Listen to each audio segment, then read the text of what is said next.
न म्यून नेमिनाहं सच्चजुइठिरनमौसियंगिजुगं बन्धुदय सत्तजुत्तं ठाणसमुक्कित्तणं वोच्छम्।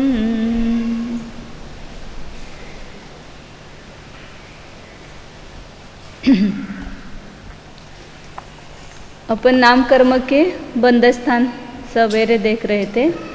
उसमें नाम कर्म के बंध स्थान कुल 8 बताए। 23, 25, 26, 28, 29, 30, 31 और 1। 28 से लेकर के 31 तक 4 लेना क्रमशः, फिर 23 और 1 कम करके 25 और 28 लेना। तो यहाँ पर अब प्रकृतियाँ कौन कौन सी है वो देखेंगे। नियम भी सवेरे अपने देखा था कि आतप का बंध किसके साथ में होगा, बादर पृथ्वी का एक पर्याप्त के साथ में ही होगा। उद्योत का बंध एकेंद्रिय से लेकर पंचेंद्रिय तक पर्याप्त, बादर पर्याप्त के साथ में उसका बंध होगा। तीर्थंकर का बंध देवगति और मनुष्य गति के साथ होगा। तीर्थंकर आहारक का बंध और तीर्थंकर आहारक का बंध देवगति के सहित ही बंध होगा। ये नियम देखा था। अब आगे और 1-2 नियम देखेंगे। और कम से कम नाम कर्म की कितनी प्रकृतियाँ हैं? 93 है। उसमें से 26 अपन कम कर देते अभेद अपेक्षा से। 5 बंधन, 5 संगात और 16 वर्णाधिक। तो 26 कम करेंगे तो कितनी रहेगी? 67 रहेगी। अब 67 में से नियम से 23 प्रकृतियों का बंध होता ही है कम से कम। तो 23 प्रकृतियाँ कौन कौन सी है? अब एक केंद्रीय में 23 होती है, वो अलग लगाएंगे, लेकिन 23 प्रकृति कॉमन सभी में आएगी। कौन सी है ऐसे 23 प्रकृतियाँ? तो ध्रुवबंधी 9 प्रकृतियाँ हैं नाम कर्म की। तेजस कर्मण निर्मल, तेजस कर्मण वर्णादि 4, अगुर लघु उपघात और निर्माण। ये 9 का बंध तो हमेशा होता ही है। विग्रह गति हो, पर्याप्त हो, अपर्याप्त हो, किसी भी गति में हो, इन 9 प्रकृतियों का बंध अनादिकाल से लेकर के अभी तक निरंतर चालू है। ऐसा एक समय भी उसका खंड नहीं है, इसलिए इसको ध्रुवबंधी प्रकृति कहते हैं। तो नाम कर्म की 9 ध्रुवबंधी प्रकृतियाँ हैं। इनका बंध तो नियम से होगा ही। और किसी न किसी एक गति का सामान्य यहाँ लिखती हूँ पहले। ध्रुवबंधी 9 प्रकृति से ऊपर लिखना था उसको। तेजस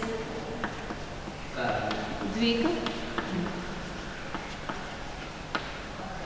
वर्णादि 4, अगुर लघु,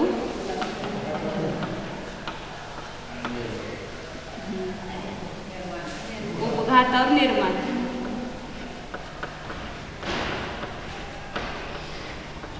इनका तो नियम से बंद होगा। और उसमें से मतलब इसमें नहीं जा समझना,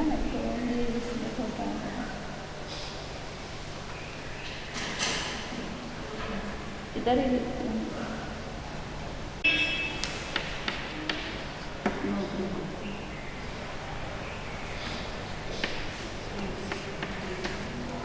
तेजस वर्णादि 4,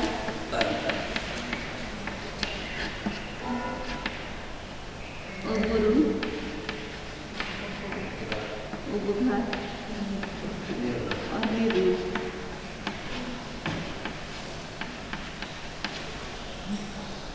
और जो पहले नाम कर्म की 5 पिंड प्रकृतियां हैं, मतलब कोई ना कोई एक गति,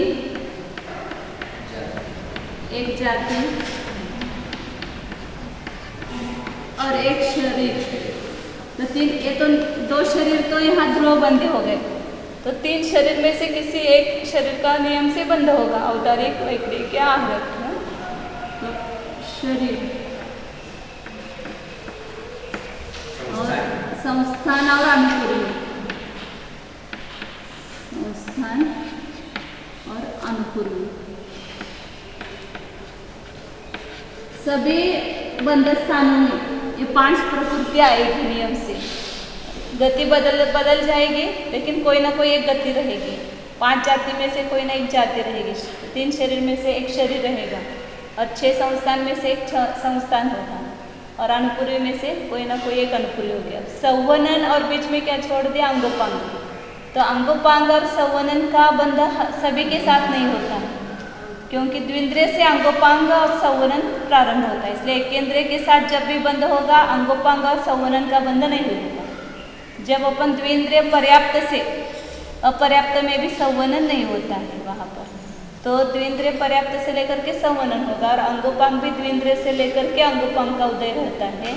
इसलिए अंगोपांग और वो नियम से नहीं होगा, इसलिए उसको नहीं लिया वहाँ पर। और जो 10 प्रकृतियाँ हैं, कौन से? जो प्रसादी 10, तो 10 में से या तो शुभ या अशुभ, 10 में से 10 स्वर और व्याहगति नहीं, व्याहगति तो 10 में नहीं है, व्याहगति अलग है। स्वर 10 दशक जो है उसमें से एक स्वर छोड़ना, क्योंकि स्वर का उदय भी द्विंद्रिय से लेकर के है, सभी एक इंद्रिय में नहीं है। इसलिए जो 10 दशक में 9 जो जोड़ी है, मतलब उसके जो प्रकृतियाँ है प्रतिपक्षी, उसमें से 9 का नियम से बंद होगा। 9 में जो स्वर को छोड़कर प्रसादी 9। अब इसमें अपन ये सामान्य बताए, अब यह अपने को कौन सा लगाना है? 23 का एकेंद्रिय अपर्याप्त बंद होगा। तो नहीं, ये अभी लेंगे। अब यहाँ गति है तो कौन सी गति बंधेगी? तिर्यंच, क्योंकि एकेंद्रिय अपर्याप्त है, तो जाति कौन सी होगी? यहाँ पर एकेंद्रिय जाति होगी।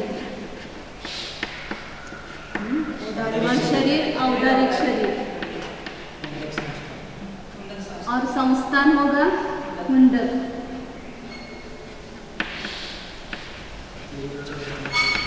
और अनुपूर्वी तिर्यंच रत्नपूर्वी होगा, क्योंकि एकेंद्रिय अपर्याप्त है, इसलिए तिर्यंच अनुपूर्वी। और ध्रुवबंदी 9 है ही प्रकृतियाँ। अब इसमें त्रसादी जो 9 है उसमें किसका बंध होगा? स्थावर का ही होगा, और अपर्याप्त स्थावर सूक्ष्म होगा या बादर, 2 में से कोई भी हो सकता है, सूक्ष्म या बादर, क्योंकि एकेंद्रिय बादर भी होते हैं, सूक्ष्म भी होते हैं, और अपर्याप्त में भी बादर सूक्ष्म भेद होते हैं। तो बादर में से एक बादर या सूक्ष्म,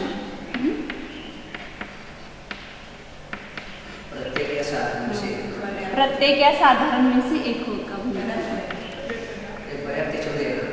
अपर्याप्त का बंध होगा, क्योंकि अपर्याप्त होते हैं ना, तो अपर्याप्त ही आएगा यहाँ पर। एकेंद्रिय अपर्याप्त है, और यहाँ प्रत्येक या साधारण में से कोई एक हो सकता है, क्योंकि साधारण वनस्पति का बंध होगा तो उसके साथ में साधारण का बंध होगा, और अन्य जो पृथ्वी, पानी, जल वगैरह का बंध होगा तो वहाँ उसमें प्रत्येक का बंध होगा। प्रत्येक अथवा साधारण में से एक, और बाकी सब जो है वो अशुभ प्रकृतियों का ही बंधन होगा। अस्थिर, अशुभ, दुर्भग, अनादेय, अयश कीर्ति, ये सब अशुभ अपर्याप्त के साथ में नियम से अशुभ प्रकृतियों का ही बंध होता है। यदि अस्थिर प्रकृति अशुभ मानते हैं, उधर तो इनका एक साथ रहता है, लेकिन उसका अशुभ ही माना है ना, पाप प्रकृतियों में गिना है ना।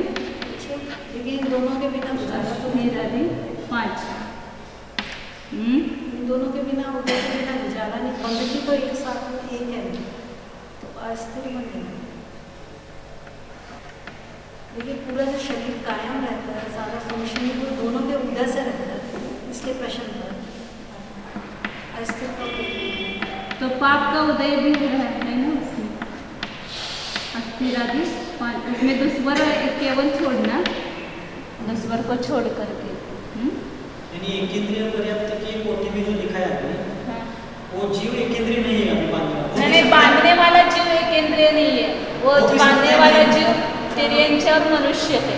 एकेंद्रिय हो भी सकता है, हाँ वही एकेंद्र से लेकर पंचेंद्रिय तक तिर्यंश या मनुष्य जीव बांधने वाला बंधक जीव जो है। हाँ लेकिन जब वह एकेंद्रिय पर्याप्त युक्त का बंध कर रहा है तो उस समय में ये ही प्रकृतियाँ बंधेगी, दूसरी प्रकृतियों का इसके साथ में बंध नहीं होगा।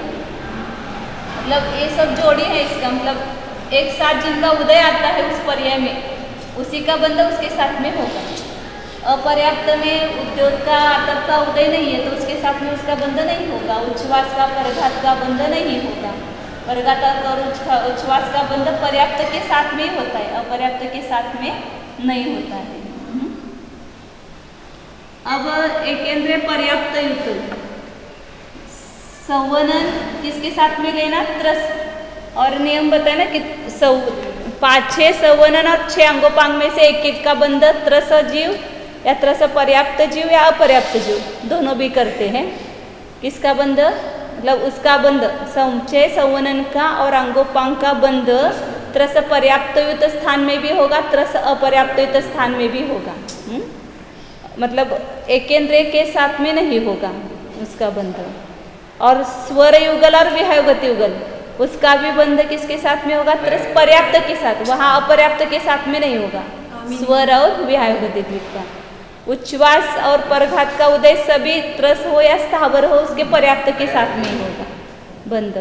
और आतप उद्योत का बंध वो भी पर्याप्त तिर्यंच के साथ में, तिर्यंच के साथ में होगा।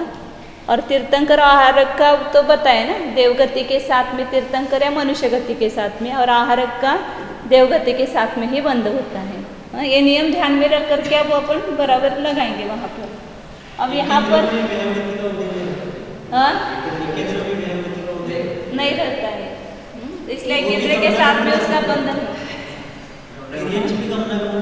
दीदी तिर्यंच गमनागमन नहीं करते, एकेंद्रीय जो है ना स्थानांतर, वो उनका वो स्वभाव बहना है इसलिए वो बहता है, पानी भी बहता है और वायु भी बहती है। लेकिन ऐसे इच्छापूर्वक उनका एक स्थान से दूसरे स्थान, अभी आप काटने लगे तो वहाँ से उठ करके दूसरी जगह जा सकता है क्या, वो नहीं जा सकता। तो इच्छापूर्वक गमन नहीं है उनका। दीदी त्रस अपर्याप्त सहनन और अंगोपांग क्यों बांधे? त्रस अपर्याप्त सहनन और अंगोपांग उसका वो है उदय है, बंध की बात, मतलब उसके साथ में उदय है इसलिए उसके साथ में बंध होता है। जिन पर्याय में जिसका उदय है उसके साथ में उसका बंध होगा। अपर्याप्त के सहनन संवनन का उदय त्रस में ही होता है और इसका भी अंगोपांग का उदय भी त्रस में ही है, लेकिन त्रस के साथ में उसका बंध होगा। अपर्याप्त कैसे बंध होगा? अपर्याप्त का बंध करते समय उसका होता है, क्योंकि भव के पहले समय से उसका उदय चालू होता है ना, पर्याप्त के बाद नहीं। संवनन का भी पर्याप्त के बाद नहीं, जब अपर्याप्त अवस्था में भी उसका उदय रहता है सहनन का। अब एकेंद्रीय पर्याप्त युक्त 25 का स्थान, 25 का स्थान है, तो इसमें जो 23 प्रकृतियां बताई वो 23 प्रकृतियां इसमें आएगी, क्योंकि एकेंद्रीय पर्याप्त युक्त है। लेकिन इसमें क्या होगा, इसमें से 23 में से अपन एक प्रकृति घटाएंगे, अपर्याप्त घटाएंगे, क्योंकि ये पर्याप्त युक्त है, इसलिए अपर्याप्त को कम करेंगे और इसमें 3 मिलाएंगे। पर्याप्त और अभी बताया था कि उच्छ्वास और परघात का उदय पर्याप्त अवस्था में आता है तो उसका बंध भी पर्याप्त के साथ में होगा। तो पर्याप्त उच्छ्वास परघात और उच्छ्वास,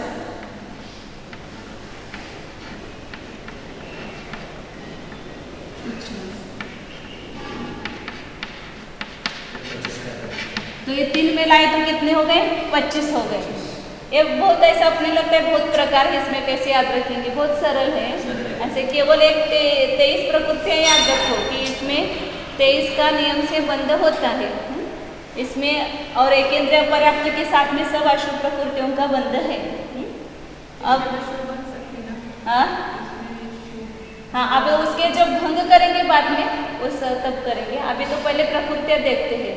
जब भंग करेंगे तो इसमें वो स्थिर अस्थिर में से एक बांध सकता है, शुभ अशुभ में से एक बांध सकता है, और यश अयश में से एक बांध सकता है, एकेंद्रीय जीव। इसके भी 8 भंग बनेंगे। ये एकेंद्रिय अपर्याप्त स्थिर अस्थिर दोनों का उदय रहता है, बांधना नहीं स्थिर। ये नहीं समझना। जो नियम है वो या अपने को मानना पड़ेगा ना। स्थिर अस्थिर का उदय ध्रुवोदय बताया है तो उसका नियम से सभी के उदय रहता है, विग्रह गति हो, अपर्याप्त अवस्था हो, पर्याप्त अवस्था हो। लेकिन बंध में नियम दोनों का बंध एक साथ नहीं बताया, किसी एक का ही बंध होता है। सत्ता में तो सब है ना, उदय में उसमें से कुछ भी आ सकता है।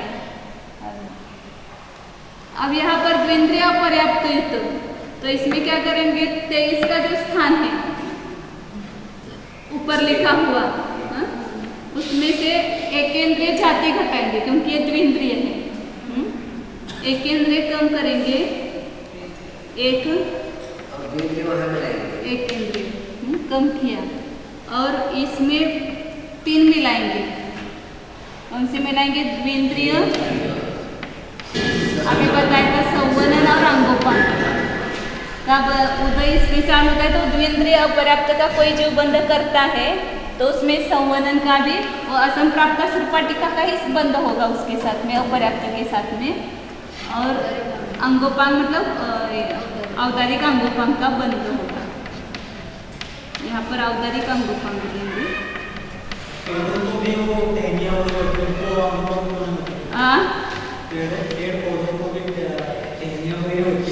टहनिया वगैरह होते हैं लेकिन आँख कान नाक ऐसे नहीं होते ना, इसलिए नहीं।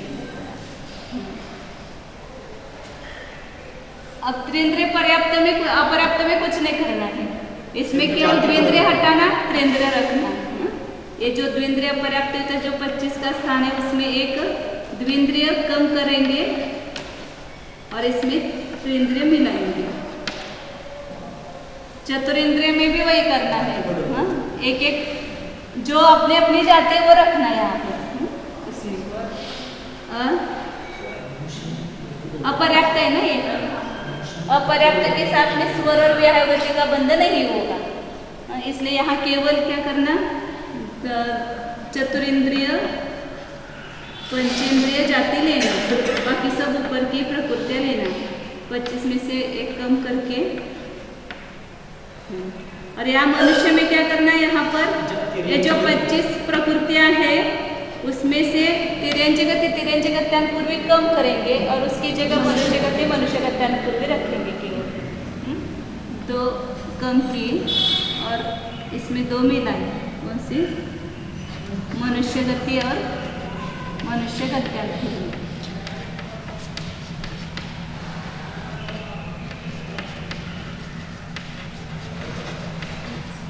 मनुष्य गत्यान पूर्वी, ये 2 मिलाएंगे।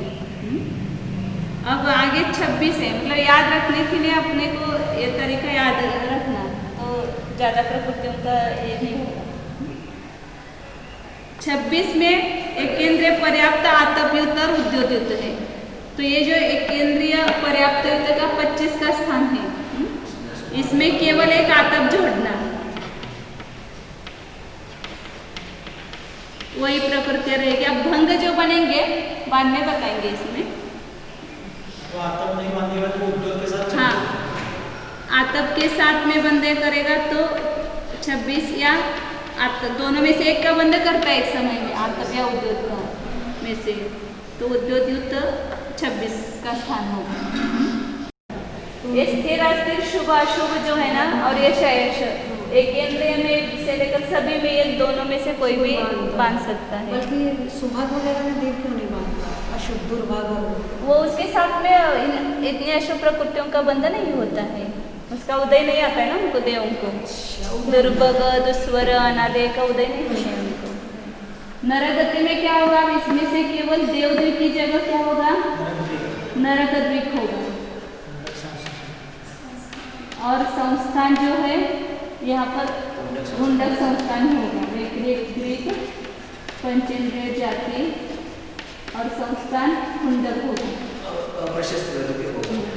और ध्रुवबंदी 9 आएगी। परघाट उच्छ्वास है यहाँ पर।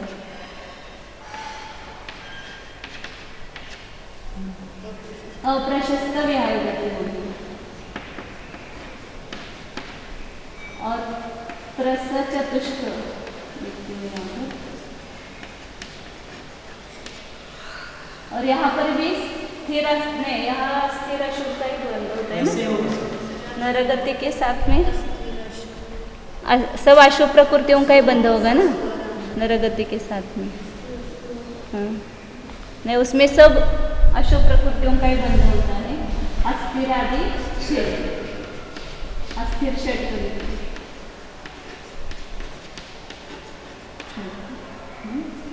यहाँ पर वो 3 में से एक है और बाकी 7 जो है वो सब शुभ प्रकृतियाँ हैं। त्रस बादल पर्याप्त प्रत्येक और सुभग सुस्वर और आदेय। स्थिर अस्थिर का और शुभ अशुभ का ध्यान रखते हैं, लेकिन देवगति के साथ अयश कीर्ति का बंध कैसे होता है?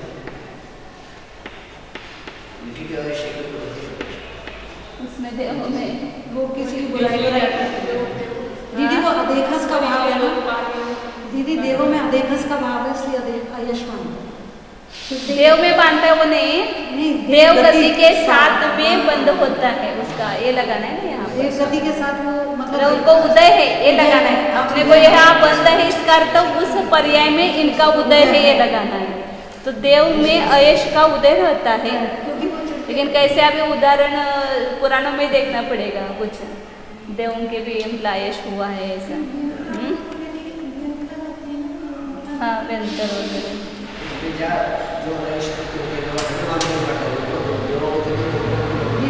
ज्यादा ये भवनत्रिक में ही होता होगा यश का उदय, ऊपर के देवों से ज्यादा वो भवनत्रिक में होता है। अब असुर कुमार की हम निंदा करते कि वहाँ जा करके नरक में लड़ाई कराते। हाँ अब यहाँ पर हाँ तो 28 में क्या ध्यान रखना है, वहाँ पर सब देवगति उत्तम में बंध पुण्य प्रकृतियों का होगा शुभ, नरगति उसमें सब अशुभ प्रकृतियों का बंध होगा, लेकिन केवल स्थिर अस्थिर शुभ ऐसा ये देवगति के साथ में 3 का पाप प्रकृतियों का भी बंध होता है। और त्रस चतुष्ट और ये सुभग सुस्वर सुभग त्रय दिखते हैं। अब यहाँ द्विंद्रिय 29 का बंधन, तो द्विंद्रिय पर्याप्त बताया, इसमें कुछ करना नहीं है। इसमें जो द्विंद्रिय अपर्याप्त बताया ना, वहाँ पर क्या करना, यहाँ 25 है, वहाँ पर 25 प्रकृतियों में अपर्याप्त निकालना एक, और उसमें 5 प्रकृतियाँ मिलाना।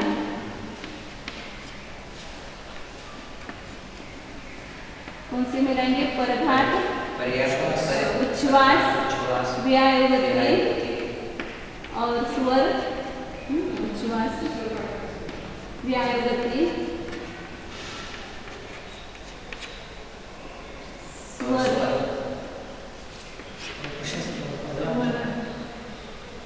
पर्याप्त पर्याप्त परघात उच्छ्वास व्यायगति स्वर, मतलब ये अपने नियम पहले पक्के हो कि किन किन प्रकृतियों का बंध किन किन के साथ में होता है। तो वहाँ याद रखना है 2-4 नियम कि परघात और उच्छ्वास का उदय पर्याप्त में आता है, इसलिए पर्याप्त के साथ ही उसका बंध होगा। व्यायगति और स्वर का भी हमें दृष्टि है तो नियम से देवगति का ही बंध करते हैं, वे इसका करेंगे देवतीर्थ का करेंगे।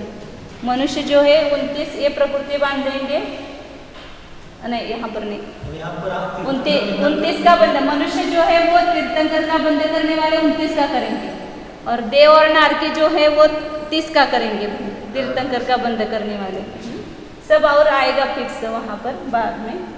और यहाँ पर देव तीर्थ युद्ध की जगह क्या लेना है, आहुति, और यह सब उद्योग लेना है।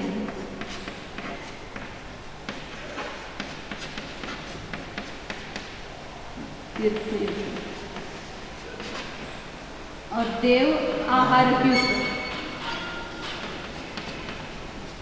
तो देव के जो 28 प्राकृतिक बंधक स्थान है उसमें 2 मिलाएंगे आहार युक्त, तो 30 प्रकृतियां हो जाएगी।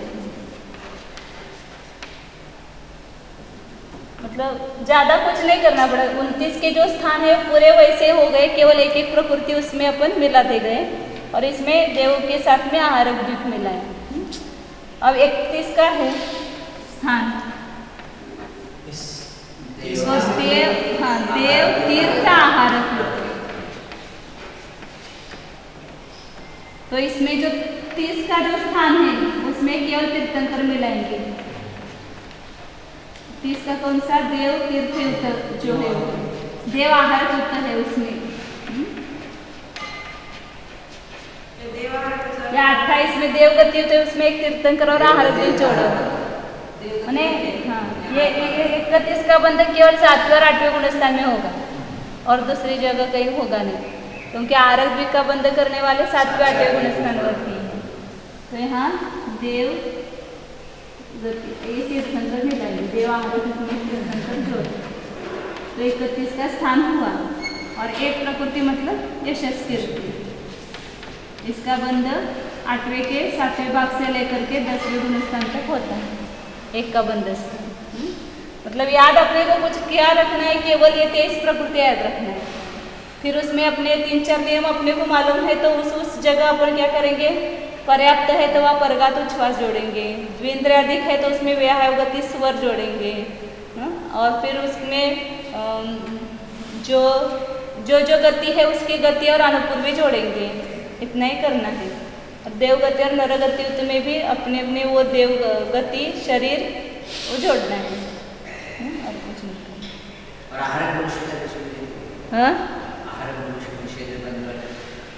आहारक आहारक शरीर का बंध मनुष्य ही करते हैं, संयमी करेंगे ना। 526 नंबर का आता है। नामस्त नवधुवाणीय सरुणत सजुम्मगाणमेक्कदरम गई जाय देह संठा नूनेकम च सामन्ना। बता रहे सामान्य प्रकृतियां कौन कौन सी है बता रहे।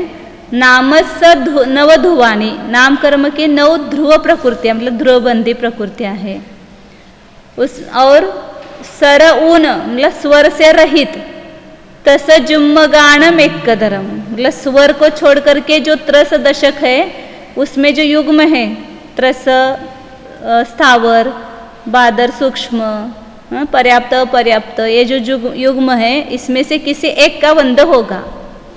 और गति जाति देह मतलब शरीर संस्थान और अनुपूर्वी इसमें से एक का बंध होगा। ये पिंड प्रकृति 4 गति में से एक, 5 जाति में से एक, 5 शरीरों में से 3 शरीरों में से एक, संस्थान और अनुपूर्वी इनमें से एक एक का बंध नियम से होगा। सामान्यतः 23 प्रकृतियां बताई। अब और नियम बताते कि फिर आगे बढ़ते जाएगी प्रकृतियां, कैसे बढ़ेगी तो वो बताते हैं।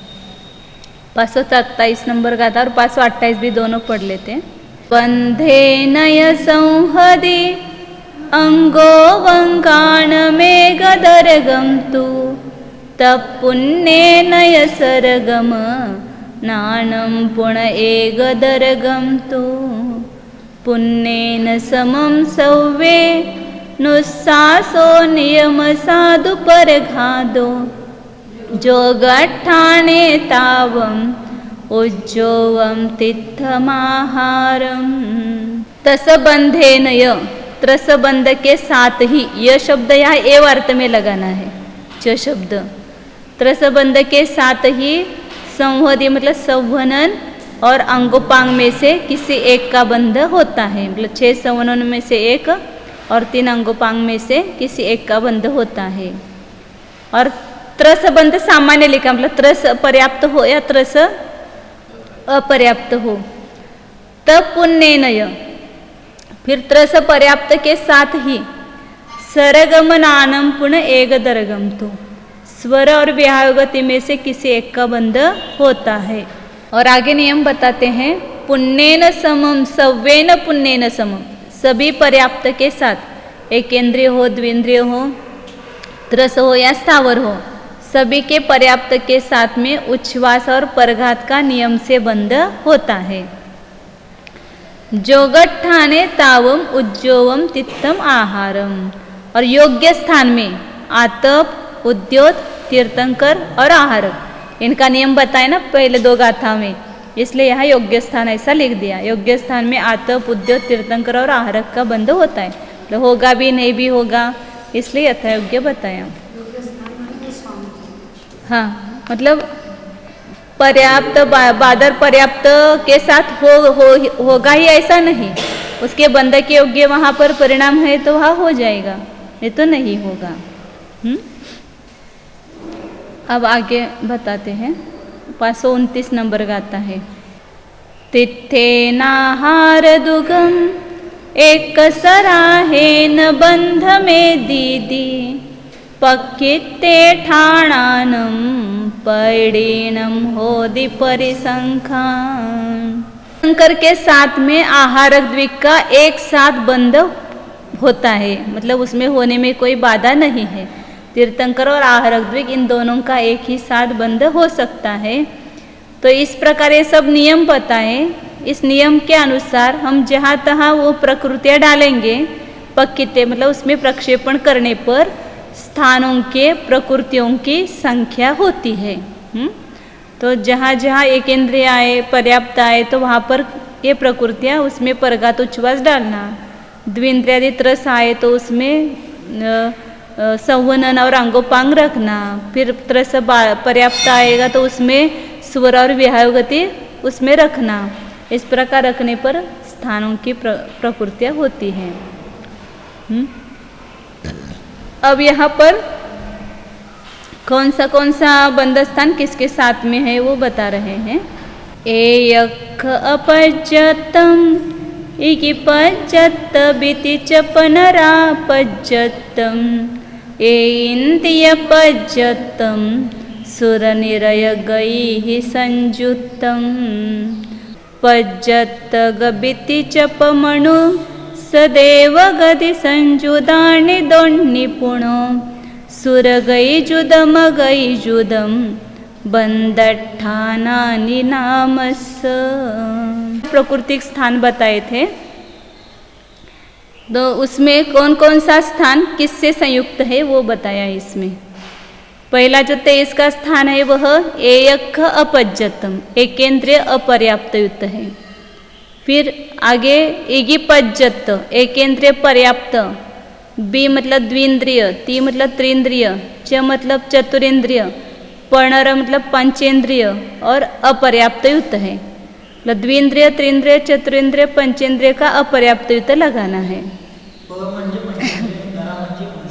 हाँ, नर म्हणजे मनुष्य लावायचं, बरोबर आहे। द्विंद्रिय, त्रिंद्रिय, चतुरेंद्रिय, प मतलब पंचेंद्रिय और नर मतलब मनुष्य, 6 प्रकार बताए ना। तो एक एकेंद्रिय पर्याप्त है और बाकी 5 जो है वो अपर्याप्त युक्त लगाना। फिर 26 का स्थान है वह एकेंद्रिय पर्याप्त युक्त है। फिर 28 का स्थान है वह देवगति और नरगति से संयुक्त है। फिर पज्जतग बीति च प मनुष्य देवगति संजुदानी। फिर जो 29 के स्थान है 6, उसमें क्रम से पर्याप्त, द्विंद्रिय, ती मतलब दी हो गया, वहाँ पर ती चाहिए, द्विंद्रिय, त्रिंद्रिय, च मतलब चतुरेंद्रिय, प मतलब पंचेंद्रिय और मनुष्य, और देवगति संजुदानी, देवगति से संयुक्त है। दोन्निपुणो सुरगई जुदम अगई जुदम, जो 2 स्थान है वो मतलब उसमें ये जो स्थान बताए 29 में भी 6 प्रकार ये है और 30 में भी ये 6 प्रकार है। मतलब पर्याप्त, द्विंद्रिय, पर्याप्त, त्रिंद्रिय, फक्त उसमें केवल उद्योग जोड़ना है और मनुष्य गति, तो जो गति कौन कौन सी है और पर्याप्त है या अपर्याप्त है इतना ही बता रहे हैं ना। तो 29 में भी यही प्रकार है और 30 में भी यही प्रकार है, मतलब इन्हीं के साथ में है। और 31 में जो है वो देवगति युक्त है और 1 का जो स्थान है वह अगति युक्त है। ये बंध स्थान नामकर्म के होते हैं। इस प्रकार ये बताइए। अब इसके आगे भंग बताएंगे, किसके कितने भंग होते हैं। 532 गाता है।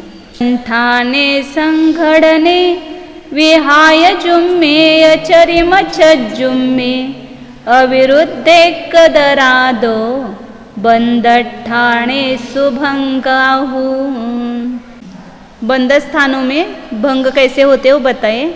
संस्थान 6 है, सवनन 6 है, व्यायुगति युगल प्रशस्त प्रशस्त व्यायुगति, उसमें चरिम जुम्मे मतलब जो अंतिम 6 षट ये है स्थिर अस्थिर स्थिर षटक, उसमें अविरुद्ध एक कदरा दो, अविरुद्ध एक से बंद होने पर बंद स्थानों में भंग होते हैं।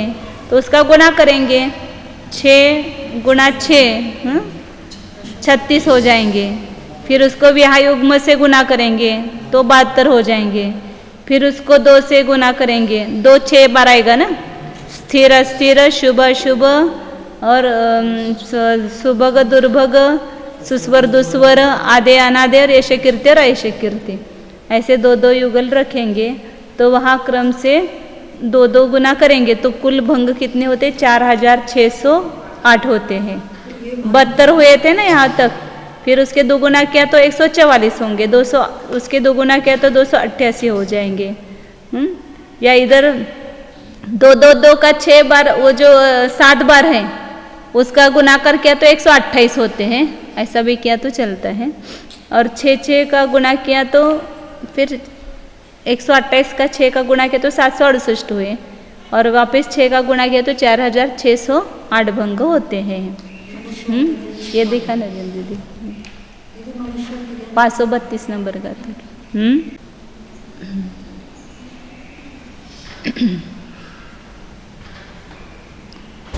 मतलब ये 6 गुना 6 गुना और 2 ऐसे 7 बार इसका परस्पर गुणा किया तो 4608 भंग।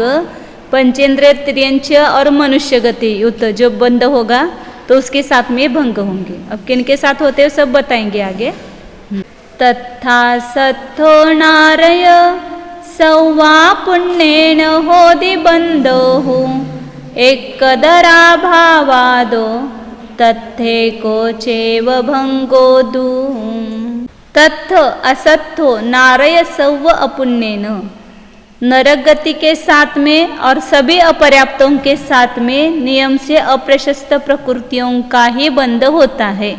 इसलिए वहाँ पर एक कदरा भाव दो, दोनों में से किसी एक का इस प्रकार अभाव होने से नियम से एक ही भंग होता है। जहाँ पर नरक गति 28 का स्थान आएगा वहाँ पर भी एक ही भंग बनेगा। और जो जो अपर्याप्त युक्त है 21 में 23 में और 25 में अपर्याप्त युक्त बंध कहाँ है, केवल 23 प्रकृति में अपर्याप्त आया और 25 में द्विंद्रिय अपर्याप्त से लेकर मनुष्य अपर्याप्त तक, तो वहाँ पर केवल एक एक ही भंग होंगे, क्योंकि अपर्याप्त के साथ में कभी भी किसी भी प्रशस्त प्रकृति का बंध नहीं होता है। ये तो यहाँ ये बताए नियम। अपर्याप्त और नरक ये लक्ष्य ध्यान में रखना। कभी बाद में ऐसा अपने को हो जाता है कभी कि इसके साथ में होता है कि नहीं, होता है कि नहीं, ऐसा।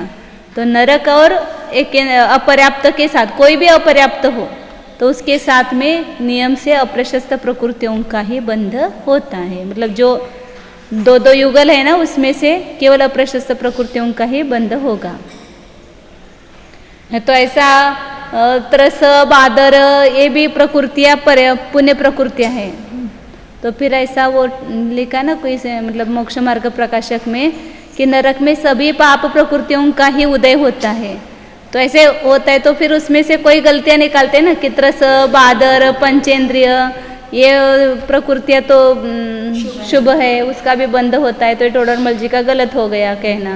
तो उनका अभिप्राय क्या था कि जिनमें पुण्य और पाप इस प्रकार के 2 जोड़ा है उसमें से अप्रशस्त प्रकृतियों का ही नरगति के साथ में बंध रहता है। नरगति में भले उसमें पंचेंद्रिय और उसका उदय हो फिर भी वो नरगति के साथ में है तो सब अशुभ जैसा ही है वहाँ पर। अब आओ अच्छा है हाँ लेकिन बुखार में वो क्या है घातक है। बराबर है। दूध जो होता है घी अच्छा है लेकिन बुखार में नुकसान करता है। ऐसे त्रस बादर पंचेंद्रियपना ये अच्छा है लेकिन वहाँ नरक में जो है वो ये करता है दुख देता है, ऐसा बोल रहे हैं। आगे 534 नंबर गाता है। तथा सत्थम एदिहु साहारण थूल सौवसुमाणम पज्जतेन यथिरसुह जुम्मे कदरम तुच दुभंगा। असत्तम एदिहु साहारण थूल सौवसुमानम पज्जतेन, उसमें साधारण स्थूल मतलब बादर और सौवसुमानम सभी सूक्ष्मों के साथ में असत्थम यदि मतलब अप्रशस्त प्रकृतियों का ही बंध होता है। तो साधारण वनस्पति के साथ में और बादर भी हो, साधारण वनस्पति बादर पर्याप्त के साथ में और सर्व सूक्ष्मों के साथ में। बादर के लिए केवल एक साधारण बादर लेना और सूक्ष्म सभी प्रकार के सूक्ष्म लेना, पृथ्वी, पानी, अग्नि, वायु, वनस्पति सभी सूक्ष्म, और बादर में केवल एक साधारण वनस्पति। मतलब साधारण वनस्पति सूक्ष्म हो या बादर हो, उसके साथ में अप्रशस्त प्रकृतियों का ही बंध होगा। और बाकी के केवल पृथ्वी बादर के साथ में तो स्थिर अस्थिर उसमें से एक हो सकता है, लेकिन सूक्ष्म के साथ में अशुभ प्रकृतियों का ही बंध होता है। पज्जतेन थिर सुह जुम्मे कदरम तु चदुभंगा। स्थिर युग्म शुभ युग्म इनमें से किसी एक का भंग होता, एक का बंध होता है पर्याप्त के साथ में, इसलिए उसके 4 भंग होते हैं।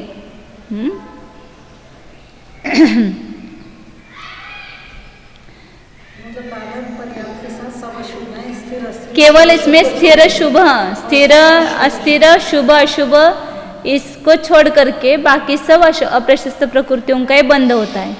तो वहाँ 4 भंग होंगे, सूक्ष्मों में 4 भंग होंगे, स्थिर अस्थिर में से एक, शुभ अशुभ में से एक, और साधारण वनस्पति में भी ये 4 भंग होंगे। और आगे नियम बता रहे हैं। भंग करने के लिए नियम याद रखेंगे तो भंग निकलेंगे। बादर साधारण वनस्पति लेना और सूक्ष्म सभी प्रकार के लेना, 4 भंग बनेंगे। मतलब उसके बंध के लिए लेना है 4 प्रकार। आगे पुडवी आऊ तेऊ वाऊ पत्तेय वियल सन्नीनम सत्तेन असत्तम थिर सुहजस जुम्मट्ट भंगा हूँ। फिर आगे बताते पृथ्वी, आओ मतलब अप, तेव मतलब तेज, वाव मतलब वायु, पत्तेय मतलब प्रत्येक वनस्पति, वियल मतलब विकलत्र लेना, द्विंद्रिय त्रिंद्रिय चतुरिंद्रिय और असौदनी पंचेंद्रिय, इनके साथ सत्तेन असत्तम प्रशस्त के साथ में अप्रशस्त। कौन सा? स्थिर युग्म, शुभ युग्म और यश युग्म। हाँ, इसलिए वहाँ पर 8 भंग होंगे। मतलब एक केंद्रीय में बादर और ये होंगे, पृथ्वी, पानी, अग्नि, वायु, प्रत्येक वनस्पति, द्विंद्रिय त्रिंद्रिय चतुरिंद्रिय, इनके साथ में बंद हो तो वहाँ पर 8 भंग करना। जहाँ पर भी आप आएंगे ना, 29 में द्विंद्रिय पर्याप्त युक्त, त्रिंद्रिय पर्याप्त युक्त, 25 में एक केंद्रीय पर्याप्त युक्त बंद है, तो वहाँ भंग कितने बनेंगे? 8 भंग बनेंगे। तो अपर्याप्त के साथ में है और नरक के साथ में है, उसमें भंग कितने बनेंगे? 1 ही बनेंगे। और सूक्ष्म के साथ होंगे या साधारण वनस्पति के साथ में होंगे तो 4 भंग होंगे। और द्विंद्रिय आदि या बाकी के जो एकेंद्रिय हैं, पृथ्वी, पानी, अग्नि, वायु, इनके साथ में और बादर सब लेना, इनके साथ में 8 भंग होंगे। यहाँ पर अब अलग अलग दिया हुआ नहीं है, सामान्य एकेंद्रिय पर्याप्त तो दिया है। और उस एकेंद्र में प्रकार करेंगे ना, अब उसमें वापिस 5 पृथ्वी का एक आदि के साथ बादर, सूक्ष्म और प्रत्येक वनस्पति, ऐसे 11 प्रकार करेंगे अब आगे। क्योंकि यहाँ तो केवल एकेंद्र पर्याप्त तो दिया है ना, एकेंद्र पर्याप्त के भी बहुत सारे प्रकार होंगे। पृथ्वी का एक के साथ में एकेंद्र पर्याप्त या उसमें अलग अलग लेंगे, जल का एक, अग्नि का एक, वायु का एक, ऐसे। तो उसके भंग करते समय 8 भंग बनेंगे। पर्याप्त है और बादर है तो उसके 8 भंग बनेंगे। सूक्ष्म है और साधारण वनस्पति के, सूक्ष्म सभी और साधारण वनस्पति के साथ में है तो वहाँ 4 भंग करेंगे। यूननेमिनाहं सच्चजो इट्ठिरणमौसि यङ्गिजुगं बन्धुदय सत्तजुत्तं ठाणसमुक्कित्तणम् ओच्छम्।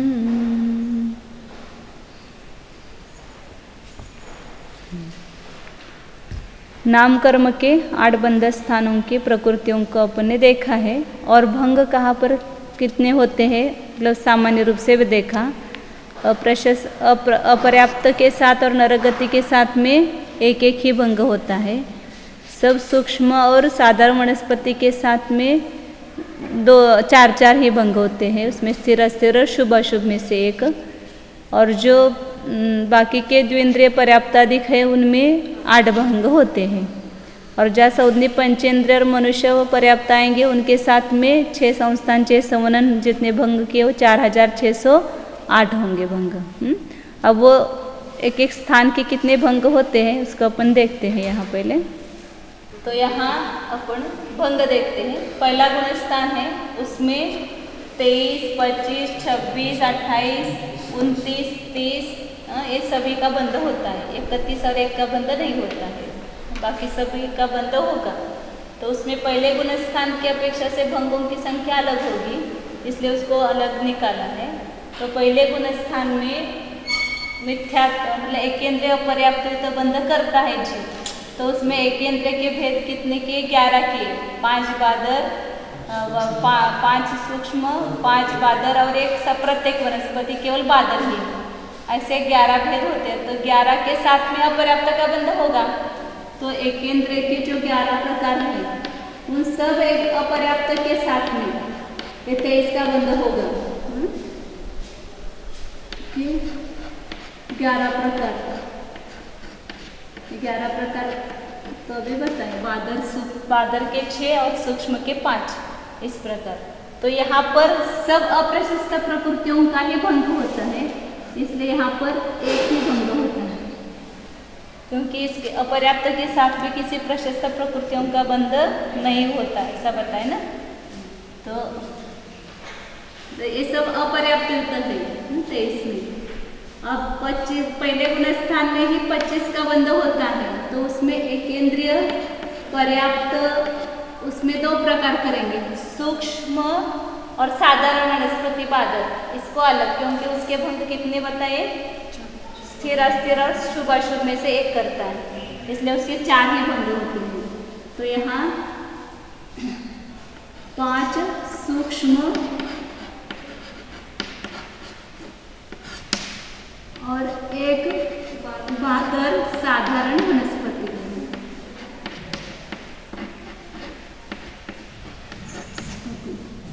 इनके 6 के 4 भंग होंगे, स्थिर अस्थिर, स्थिर युगल के 11 प्रकार है। 6 बादर और 5 सूक्ष्म अपर्याप्त के साथ में 1 ही भंग बताए, क्योंकि अपर्याप्त के साथ में सभी अप्रशस्त प्रकृतियों का ही बंध होता है। 25 के प्रकार में एकेंद्र पर्याप्त के भी 11 प्रकार बनेंगे। उसमें से 5 सूक्ष्म और 1 बादर साधारण वनस्पति, इसके 4 भंग बनेंगे, क्योंकि स्थिर युग्म और शुभ युग्म में से इसका बंध होता है। हाँ, अब 5 बादर के साथ में 8 भंग बनेंगे, क्योंकि स्थिर युग्म, शुभ युग्म और यश यश अर्श कीर्ति, इनका भी उनके उदय रहते हैं, मतलब उसके साथ में उसका बंध होता है। तो इसलिए इसके 8 भंग बनेंगे। अब इस लिखने में आ जाएगा नहीं, अभी समझ लेना। अब फिर यहाँ बाकी के जो 25 के ये है, कौन सा है? द्विंद्रिय अपर्याप्त, द्विंद्रिय, त्रिंद्रिय, चतुरिंद्रिय, पंचेंद्रिय और मनुष्य, सब क्या है? अपर्याप्त है। अलग अलग करेंगे। पंचेंद्रिय के 2 भेद करेंगे, सौदनी और असौदनी, ये 2 प्रकार आएंगे उसमें। और मनुष्य, इन सब अपर्याप्त के भंग एक ही बनेगा, क्योंकि अप्रशस्त के साथ में एक अपर्याप्त के साथ में अप्रशस्त का ही बंध होता है नियम से। अस्थिर और इसका ही होगा। अब पहले गुणस्थान में 26 का बंध होता है, तो उसमें 26 में क्या है? एकेंद्रिय आतपयुक्त और एकेंद्रिय उद्योतयुक्त, इन दोनों में भी कितने भंग बनेंगे? 8 भंग बनेंगे, क्योंकि इसमें भी ये पर्याप्त होने से स्थिर अस्थिर में से या शुभ अशुभ में से या यशायश में से किसी एक का बंध होगा, इसलिए यहाँ 8 भंग होंगे।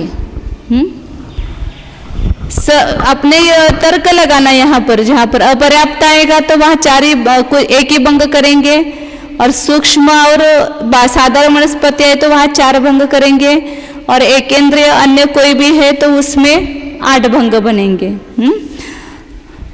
अब 28 का बंध स्थान है मिथ्यात्व गुण स्थान में, वहां पर देवगतियुक्त जो है, तो इसके साथ में बताया था भी केवल 3 युगल में से स्थिर अस्थिर शुभ अशुभ और यशायश, इन 3 युगल में से किसी एक का बंध होता है, बाकी सब शुभ प्रशस्त प्रकृतियों का ही बंध होता है। इसलिए यहाँ पर भी कितने भंग होंगे? तो यहाँ पर पहले गुणस्थान से लेकर 6ठे गुणस्थान तक ये 8 भंग बनेंगे देवगति के साथ में, मतलब स्थिर अस्थिर में से एक, शुभाशुभ में से एक और यशायश में से एक। और 7वें गुणस्थान से आगे 7वें और 8वें गुणस्थान में इसमें देवगति युक्त में केवल एक प्रशस्त प्रकृतियों का ही बंध होगा। क्यों होगा? क्योंकि वहां पर 6ठे गुणस्थान में अस्थिर अशुभ अयश की बंध विच्छित्ति हुई। 6ठे तक उसका बंध होता है स्थिर नरगती तर राहिले ना, असू द्या, हे इथंच घेऊया।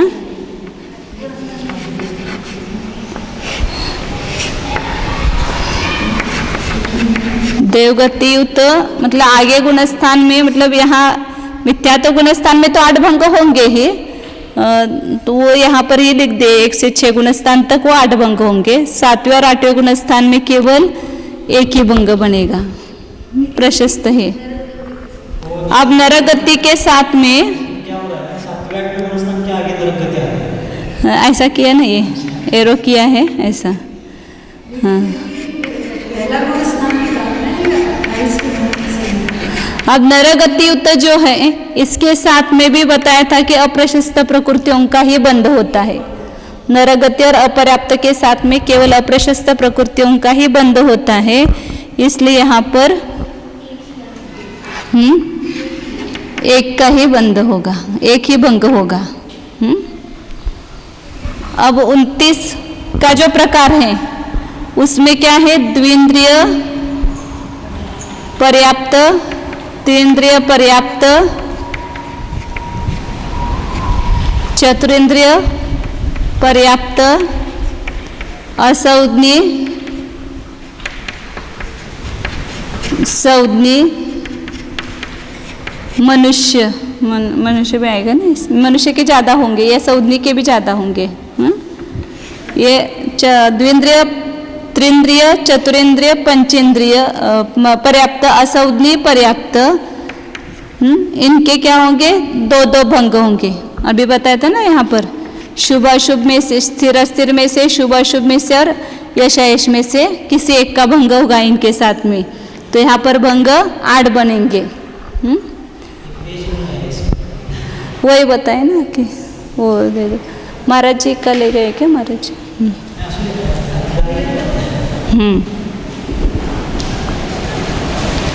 ते पेज आहे वाटतं, नाही काय? असं, हाँ हाँ, बराबर बराबर है। अब 29 में कौन सा प्रकार है? संज्ञी पंचेंद्रिय पर्याप्तयुक्त और मनुष्य पर्याप्तयुक्त।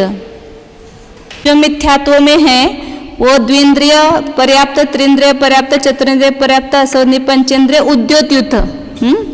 द्विंद्रिय, त्रिंद्रिय, चतुरेंद्रिय, असंज्ञी पंचेंद्रिय उद्योतयुक्त। उसके भी कितने भंग होंगे? 8 ही भंग होंगे। यहाँ पर भी स्थिर अस्थिर शुभ अशुभ यश अयश में से किसी एक का बंध होगा तो 8 ही भंग होंगे। अब 29 में सौधनी पंचेंद्रिय पर्याप्त युक्त और मनुष्य पर्याप्त युक्त जो बंध होगा उसमें, तो 29 का जो प्रकार है कौन सा? सौधनी पंचेंद्रिय पंचेंद्रिय पर्याप्त और मनुष्य पर्याप्त।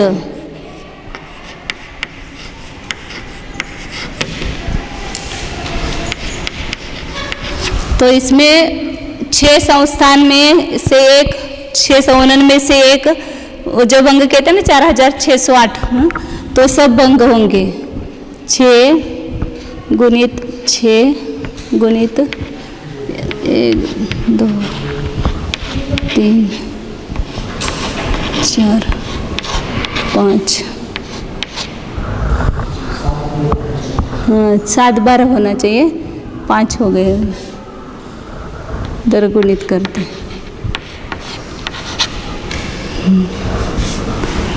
तो 6 संस्थान, 6 संवनन, विहागति युग्म, स्वर युग्म, उसके सुभग युग्म, सुस्वर दुस्वर, आदेय अनादेय और स्थिर अस्थिर शुभ अशुभ, आदेय अनादेय, यश कीर्ति अयश कीर्ति, ऐसे 7 युग्म होंगे। मतलब अस्थिर के 6 षटक के युग्म लेना और विहागति युग्म, ऐसे 7 युग्म में से किसी एक का बंध होगा उसके साथ में, सौधनी पंचेंद्रिय पर्याप्त और मनुष्य पर्याप्त के साथ में।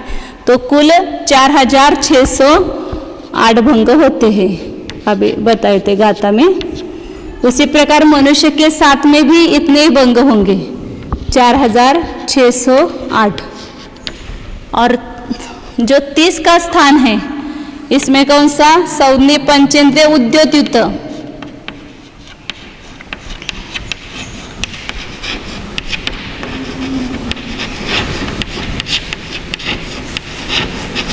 उसके भी यही भंग होंगे इतने ही, क्योंकि उसमें भी ये सब में से एक का बंध होता है।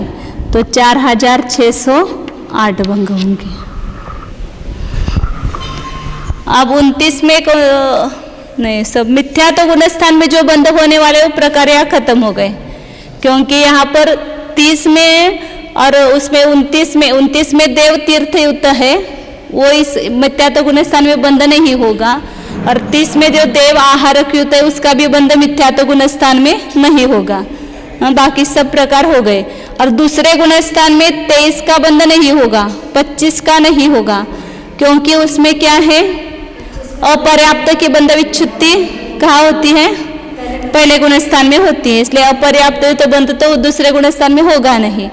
और विकलत्रय की भी और एकेंद्र आदि 4 जाति की भी बंध विच्छुत्ति पहले गुणस्थान में हो जाती है, इसलिए दूसरे गुणस्थान में एकेंद्र और विकलत्रय संबंधी बंध नहीं होगा। इसलिए 23 नहीं, 25 नहीं, 26 नहीं। अब 28 का बंध हो सकता है दूसरे गुणस्थान में, लेकिन यहाँ पर एक साथ बताए ना 28 का कौन सा बंध होगा? देवगतियुत बंध होगा, नरगतियुत बंध नहीं होगा। तो देवगतियुत एक साथ बता दिया है, 1 से 6ठे गुणस्थान तक 8 ही भंग बनेंगे देवगति के साथ में, इसलिए वहां पर 28 का नहीं लिया साधन में। और 29 का जो है कौन सा होगा? 29 का एक तो तिर्यंच का बंध होता है दूसरे गुणस्थान में, और सौधनी का ही होगा, विकलत्रय का नहीं होगा। तो सौधनी पंचेंद्रिय पर्याप्त युक्त या मनुष्य, यही 3 लेना। यहाँ पर जो लिया ना मिथ्या तो गुणस्थान में, ये 29 और 30 के प्रकार यही दूसरे गुणस्थान में होंगे प्रकार। मनुष्य पर्याप्त युक्त और सौधनी पंचेंद्रिय उद्योतयुक्त 30 का बंध, ये 3 प्रकार। और देवगतियुक्त ये 28 का, ये 4 प्रकार दूसरे गुणस्थान में बंधते हैं। उसमें अपर्याप्त पंचेंद्रिय उद्योतयुक्त। अब इसमें भंग कितने बनेंगे देखो वहां पर। अब दूसरे गुणस्थान में 6 संवनन और 6 संस्थान बनते हैं क्या? पहले गुणस्थान में हुंडक संस्थान की बंध विच्छित्ति हुई, असंप्राप्त सुरपाटिका संवनन की बंध विच्छित्ति हुई। इसलिए दूसरे गुणस्थान में 5 संवनन में से 1 का बंध, 5 संस्थान में से किसी एक का बंध होगा। इसलिए 5 को गुना करेंगे अपन, 5 गुना 5 विहंगति युगल तो दूसरे गुणस्थान तक बनता है। शुभ स्थिर युगल, स्थिर युगल व्यागति हो गया। हाँ, स्थिर शुभ सुभग सुस्वर आदेय और यश कीर्ति युगल, इन सब का तो युगल का बंध है। तो यहाँ पर कितना है? 5 25 25 2 50 100 200 400 800 1600 और 3200 कितने भंग होंगे दूसरे गुणस्थान में? तीनों के तीनों प्रकार में 3200 3200 भंग होंगे, क्योंकि ये ही समान है तीनों में। हाँ, 1408 भंग कम हो गए। एक संस्थान और एक संवनन कम हुआ तो मतलब कितने बंध कम हो गए एक साथ प्रकार। हाँ, सासाधन में आए, देव तीर्थंकर नहीं आएगा। 28 का एक प्रकार आएगा, 28 का एक प्रकार सब जगह लेना, पहले से लेकर के छठे तक। हाँ, अब आगे मिश्र गुणस्थान। तो दूसरे गुणस्थान में कितने की विच्छित्ति हुई? 25 की। उसमें क्या क्या है? 4 संस्थान और 4 संवनन, अप्रशस्त व्यायोगति, दुस्वर अनादेय, दुर्भग दुस्वर अनादेय, इनके बंध विच्छित्ति हुई। अब रह गए 3 है, स्थिर अस्थिर, शुभ अशुभ और यश अयश। बाकी सब युगल में से जो अप्रशस्त थे उनकी सबकी बंध विच्छित्ति दूसरे गुणस्थान में हो गई। इसलिए हाँ, तिरंच गति की भी बंध विच्छित्ति हो गई। तो केवल एक बंध मिश्र में कौन सा बंध होगा? 28 का बंध होगा देवगतियुत का, या 29 का कौन सा होगा? मनुष्य गति पर्याप्त। तो 29 का बंध कौन करेंगे? देव और नारकी करेंगे। और 28 का बंध कौन करेंगे? मनुष्य और तिरंच करेंगे। 29 का बंध मनुष्य और तिरंच करेंगे ही नहीं, केवल 28 का ही बंध करेंगे तीसरे गुणस्थान में। गुणस्थान की अपेक्षा से वो देखा नहीं, मतलब पहले गुणस्थान में 23 से लेकर के 30 तक सभी बंध स्थान है। उसमें केवल देव तीर्थंकर और देव आहारकयुक्त और मनुष्य तीर्थयुक्त छोड़ना, बाकी सब प्रकार का बंध पहले गुणस्थान में होता है। दूसरे गुणस्थान में 28 देवगतियुक्त और संज्ञी पंचेंद्रिय पर्याप्तयुक्त मनुष्य 29 का, मनुष्य पर्याप्तयुक्त 29 का और संज्ञी पंचेंद्रिय उद्योतयुक्त 30 का ही बंध होता है। और उसके भंग 3200 बनते हैं। देवगतियुक्त के तो 8 ही भंग बनेंगे। फिर तीसरे गुणस्थान में देवगतियुक्त का बंध मनुष्य और तिरंच करेंगे, 28 का ही बंध करेंगे। और जो देव और नारकी है वो कौन सा करेंगे? 29 का बंध करेंगे, मनुष्य पर्याप्तयुक्त। तो उनकी अपेक्षा से भंग 8 बनेंगे। उसमें केवल शुभ स्थिर द्विक, शुभ द्विक और यश यश ये 2 रह गए हैं, मतलब ये 3 युगल रह गए हैं, इसलिए 8 भंग बनेंगे यहाँ पर। अब चौथे गुणस्थान में 28 का तो बंध होता है, मनुष्य और तिरंच को 28 देवगतियुक्त का बंध होगा, और देव और नारकियों को 29 का मनुष्य पर्याप्तयुक्त का बंध होगा। यही जो मनुष्य पर्याप्त बताए ना ऊपर। और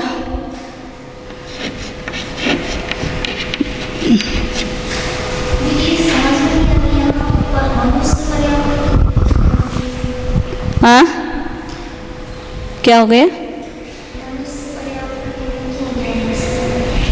मनुष्य क्या हो गया?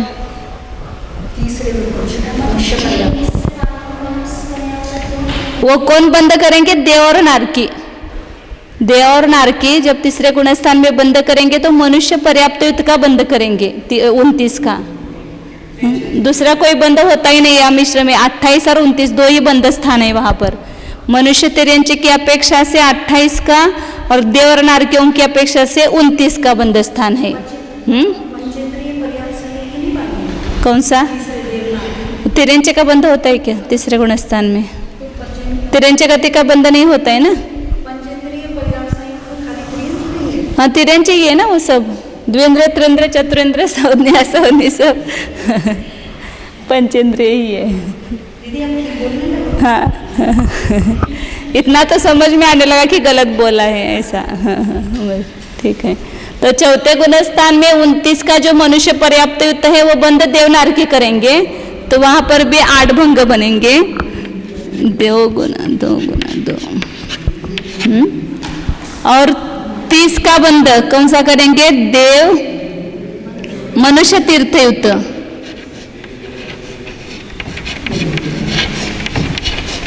ये भी देव और नारकी करेंगे। तो इसके साथ सब प्रशस्त प्रकृतियों का ही बंद होता है ना, क्या दोनों ले होता है? दोनों होता है। इसके भी वो तीनों युगल का बंद होता है तीर्थयुक्त के साथ भी। तो इसके भी 8 भंग बनते हैं। और 29 का जो प्रकार है चौथे गुणस्थान में, चौथे से मतलब छठे गुणस्थान तक ये सब जगह लेना।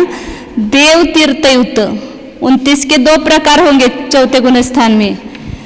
एक मनुष्य पर्याप्त है तो देवनारकियों की अपेक्षा से, और तिर्यन मनुष्यों की अपेक्षा से मतलब मनुष्य जो बंद करते हैं देव तीर्थयुक्त का चौथे गुणस्थान में, तो उनकी अपेक्षा से चौथे पांचवें छठे में समान है इसलिए एक साथ लिया है देव तीर्थयुक्त का। तो वह जो बंद करेंगे वो प्रशस्त का ही करते हैं ना, नहीं वहां पर भी वो सब होता है। वहां पर भी छठे गुणस्थान तक है ना, इसलिए ये तीनों भंग बनते हैं यहाँ पर भी। छठे गुणस्थान तक स्थिर अस्थिर अशुभ और अयश का बंध है। तो तीर्थंकर प्रकृति का बंद करते हुए भी वहां पर इन तीनों में से, तीनों युगलों में से किसी एक का बंद हो सकता है। अब 7वें 8वें गुणस्थान में जब देव तीर्थयुक्त का बंद करेंगे तो वहां छठे गुणस्थान में अस्थिर अशुभ यश की विच्छुत्ति हो गई, इसलिए यहाँ पर देव तीर्थयुक्त 7वें और 8वें गुणस्थान में वहां पर एक ही भंग बनेगा। केवल प्रशस्त प्रकृति का ही बंद होगा, तो स्थिर शुभ और यश का ही होगा। अब 30 का बंद 7वें और 8वें गुणस्थान में कौन सा होगा? देव आहारक युक्त।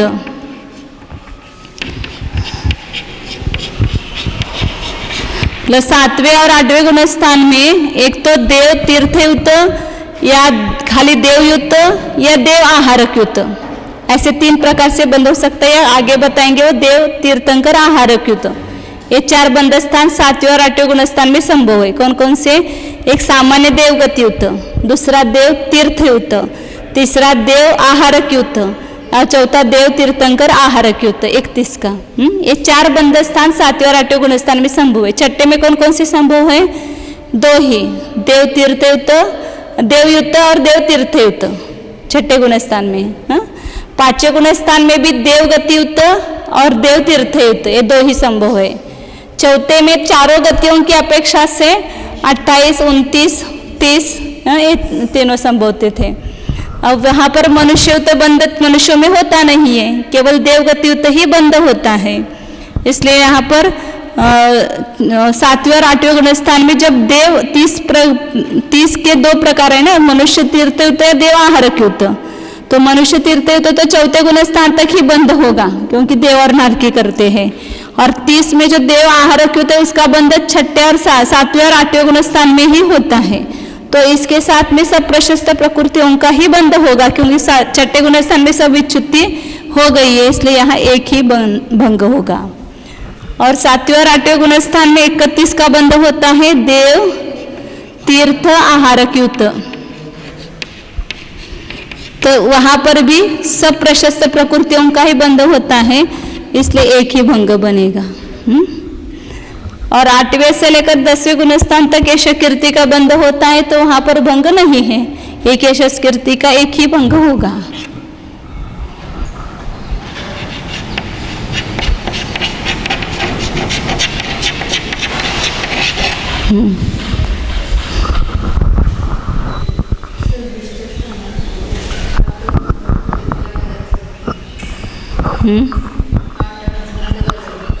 हाँ, मतलब एकेंद्र आतप के भी 8 भंग होंगे और उद्योत के भी 8 भंग होंगे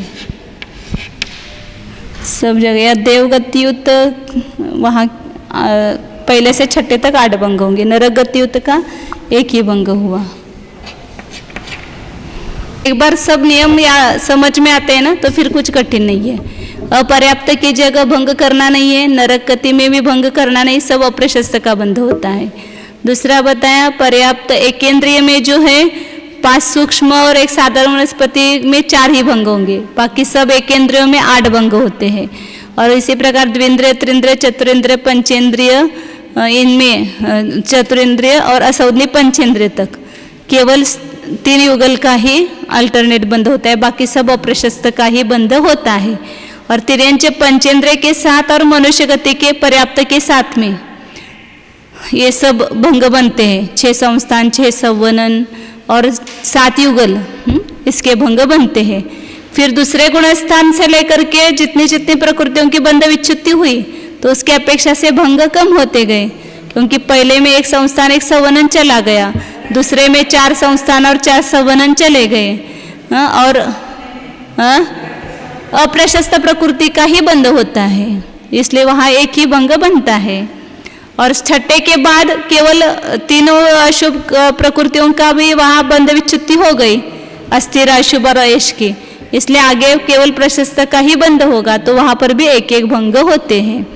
इस प्रकार नियम ध्यान में रख करके ये भंग निकाल सकते हैं। इतनी गाथा पढ़ते हैं, फिर उसके बाद 536 नंबर की गाथा है। सन्निस मनुष्य ओघे कदरम तुमिच्च भंगाहु छादाल सयम 8 विदये 32 सय भंगा। पीछे 6 संस्थान, 6 संवनन और 7 युगल, इनके परस्पर गुणा करके 4608 भंग बताए थे। वो सब सौदनिकी और मनुष्य के सामान्य जो बताए हुए 6 में से 1 का बंध होता है, इसलिए वहां पर मिथ्यात्व में भंग छादाल संयम 8 4608 होते हैं। और विधेय दूसरे गुणस्थान में 32 सय भंगा, सौदी पंचेंद्रिय और मनुष्य के साथ में 3200 भंग बनते हैं, क्योंकि वहां पर 1 संस्थान और 1 संवनन कम हो गया। अब आगे तीसरे गुणस्थान में बताते हैं 537 मिस्सा विरद मनुष्य ठाणे में छाति देव जुद ठाणे सत्तम तुपमत्तन्ते थिर सुहजस जुम्मगट्ट भंगाहू। इस अविरद मनुष्य ठाणे, मिश्र और अविरत में जो मनुष्य का स्थान है, मतलब मनुष्य पर्याप्त स्थान है उसमें, और मिथ्यादि देव जुद ठाणे, मिथ्यादि का में जो देवयुक्त स्थान है उसमें, सत्तम पमत्तन्ते थिर सुह जस जुम्मगट्ट भंगा हो, उसमें बाकी प्रशस्त प्रकृतियों का बंध होता है, लेकिन प्रमत्त पर्यंत स्थिर युगल, शुभ युगल और यश युगल, इनमें से किसी एक का बंध होता है, इसलिए उसके 8 भंग बनते हैं। सब जगह लगाना, तीसरे में, चौथे में, मनुष्य पर्याप्त स्थान में, और मिथ्या दृष्टि में भी, मिथ्या दृष्टि से लेकर 6ठे गुण स्थान तक देवयुक्त स्थान में भंग 8 बनते हैं, क्योंकि 3 युगल में से किसी एक का बंध होता है, इसलिए। अब यहाँ पर आगे कौन जीव कहाँ पर उत्पन्न होता है, क्या क्या हो सकता है, ये बताने वाले हैं। सरल है, ऐसे अपन पढ़ते जाते हैं। नेरयाणम गमनम सन्निपच्चत्तकं मतिर्य नरे चरिम चौतिथूने तेरिच्छे चेव सप्तमिया की अपेक्षा से बताया है। नरगति नेरयाणाम गमनम, नारकियों का गमन, मतलब वहाँ मरण करके वे कहाँ कहाँ उत्पन्न हो सकते हैं वो बता रहे हैं। तो पहले 3 नरक के नारकी, धर्मा, वंश और मेघा, 3 पृथ्वियों के नारकी मरण करके गर्भज, पंचेंद्रिय, पर्याप्त, सौदनी 15 कर्मभूमिज मनुष्यों में और तिर्यंचों में ही उत्पन्न होते हैं। और कहाँ पर उत्पन्न हो सकते हैं? जो 3 समुद्र, मतलब 15 कर्मभूमि, लवणोद समुद्र, कालोदरी समुद्र और अर्ध स्वयंभूरमन द्वीप उधर का स्वयंभूरमन समुद्र, और उसके 4 कोनों में जो जलचर, छलचर और नभचर तिर्यंच है उसमें पैदा हो सकते हैं। लेकिन वे नारकी मरण करके चक्रवर्ती नहीं होते, बलभद्र नहीं होते, नारायण नहीं होते, प्रतिनारायण, 30 भोग भूमि में उत्पन्न नहीं होते, 96 कर्म कुभोग भूमि में भी उत्पन्न नहीं होते हैं। और क्या? हाँ, इतना पुण्य नहीं कर सकते नारकी जीव। हाँ, असंख्या द्वीप समुद्रों में जो जगन्य भोग भूमि है वहां पर भी उत्पन्न नहीं होते। हाँ, लेकिन तीर्थंकर प्रकृति का नियम ये है ना कि पहले से वो बंद कर रहे हैं, और वो पहले उन्होंने नरकाय का बंद किया है, इसलिए नरक में गए हैं वहां पर। हाँ, कर्म भूमि में लेंगे ना, कर्म भूमि में। कर्म भूमि मतलब 2.5 द्वीप में है वो, बीच में उसमें जो अंतर्द्वीप, वो लवना और कालोदर समुद्र में विकलत्रय और वो सौदनी, पंचेंद्रिय वगैरह जीव है ना, जलचर वगैरह, उनमें पैदा हो सकते हैं वे, विकलत्रय में नहीं उत्पन्न होते हैं।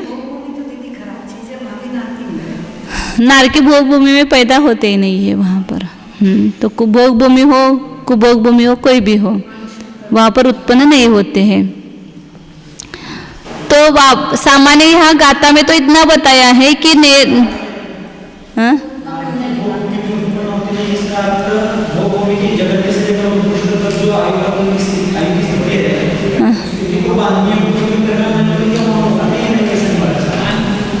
वो मतलब वो आयु के बंधक के योग्य परिणाम ही नहीं होते इतने, और अच्छे पर्याय नहीं प्राप्त होते ना उनके।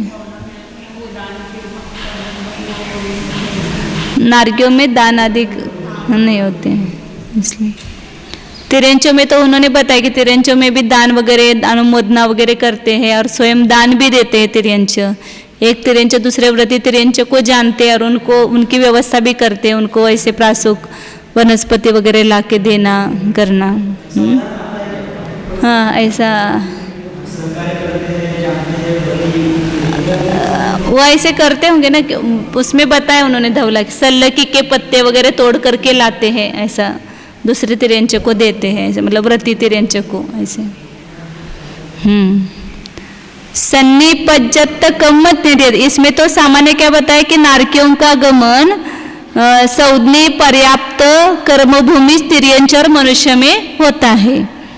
और चरिम चौ, अंतिम जो 4 नरक के नारकी है वे तीर्थंकर रहित मनुष्यों में पैदा होंगे, मतलब तीर्थंकर नहीं होंगे। और 7वीं पृथ्वी के जो नारकी है वो नियम से तिरंच में ही पैदा होते हैं। ऐसे 3 ही नियम यहाँ बताए हैं।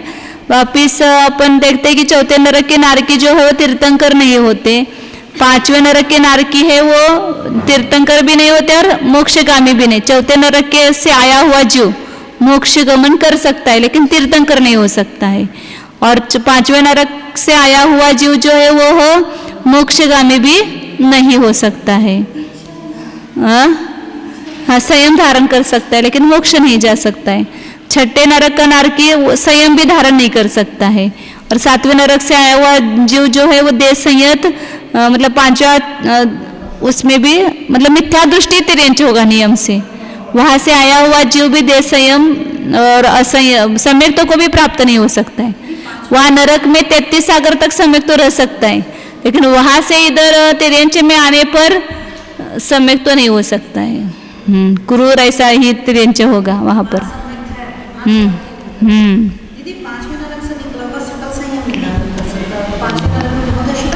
नहीं, सकल संयम धारण कर सकता है। 6ठे नरक से आया हुआ जो है सकल संयम को,